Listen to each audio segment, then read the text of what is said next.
হাজবেন্ডের সাথে রাগ করে থাকবেন তাহলে ভালো কিছু খাইতে পাবেন। তো আসসালামু আলাইকুম বন্ধুরা, কেমন আছেন? আশা করি সবাই ভালো আছেন। তো রাগ করলে কি হয় জানেন? এই যে আমাদের প্রিয় হাঁস নিয়ে চলে যাচ্ছে। বেশি বেশি রাগ করে থাকবেন তাহলে কিন্তু ভালো কিছু খাইতে পারবেন, ঠিক আছে? তো মুরগি খাওয়া হয়, গরু খাওয়া হয়, তো রাগ করে থেকে কিন্তু হাঁস খাওয়া হচ্ছে। তো সেই হাঁসই আমি রান্না করতেছি। তো কী করে রান্না করতেছি তা শেয়ার করতেছি। আর বেশি রাগ করলে কিন্তু ভালো কিছু খাওয়া যায়। তো এই যে আমি পেঁয়াজ আগে একটু ভুনা করে নিলাম। যেহেতু আমি প্রেশার কুকারে কোনো মাংসই খাই না, টেস্টি ভাব করে নিয়ে আসা খাই।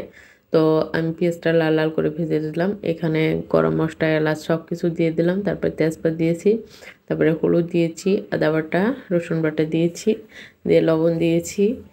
দিয়ে এখন মশলাটা বেশ সুন্দরভাবে কষিয়ে নেব। এরকম করে সবাই একটু ট্রাই করবেন, যেহেতু রাগ করলে ভালো কিছু খাইতে হয়। তো ভালো কিছু নিয়ে এসছে, তাহলে ভালো করে রান্না করবো না সেটা কখনো হয়? এই যে আমি হলুদ দিয়ে দিলাম। সব কিছু দিয়ে একদম ভালো করে মশলাটা কষাই নেবেন, ভুনা ভুনা করে নেবেন, দিয়ে মাংস ছেড়ে দিবেন। এতে সব মাংসের টেস্টি ভাব আসবে। আর টেস্টি ভাব করার জন্য অনেক সিক্রেট আছে, সেইটা কিন্তু বলবো না। এই যে আমার সিক্রেট মশলাটা গেল এখানে। তো সিক্রেট জানার জন্য অবশ্যই আমাকে কমেন্ট করবেন আর আমার সাথে থাকবেন। ভালো ভালো রান্না খাইতে হলে অবশ্যই সাথে থাকবেন। তো এই যে আমি তেল আবারও বেশি করে দিলাম, যেহেতু টেস্টে খাবার, আর টেস্টে খাইতে হলে কিন্তু অনেক ভালো করে কষানো লাগে। তো কষালাম, অনেক সুন্দর করে কষাচ্ছি। এবং তো এই যে ভালো করে কষায় নিলাম, দিয়ে এই যে মাংসগুলো একে একে আমি পিসগুলো ছেড়ে দিচ্ছি। এখন ভালো করে কষাবেন, যত মন চাই তত কষাবেন, কিন্তু প্রেশার কুকারে সেই ঢেলে পেলে আর সিদ্ধ করা আমি খাই না। এই জন্যে ভালো করে একদম কষাইলাম, মনের মাধুরী মিশিয়ে কষায়, যেহেতু রাগ করে হাঁস নিয়ে এসছে, ভালো করে না কষালে হয়। তো মনের মতো কষালাম, কষাইয়া শেষ করলাম। তো মাঝে মাঝে রাগ করবেন, রাগ করলে ভালো ভালো খাইতে পাবেন, ঠিক আছে?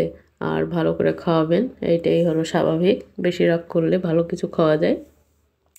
তো এই যে আমার মাংসগুলো এরকম টেস্টি ভুনা ভুনা হয়ে গেছে, কিন্তু সবার জিভে জল চলে আসছে, আমারও জল চলে আসছে।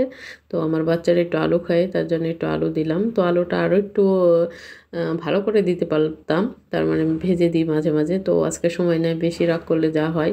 তো এই যে আমার রান্না কিন্তু কমপ্লিট হয়ে গেছে, ফাইনালি লুক সেইটা দেখেন, কি সুন্দর ধোয়া ধোয়া উঠতেছে। এই যে আমি এবার খাচ্ছি, সেইটা দেখেন। তো সবাই ভালো থাকবেন, সুস্থ থাকবেন, আমার সাথে থাকবেন।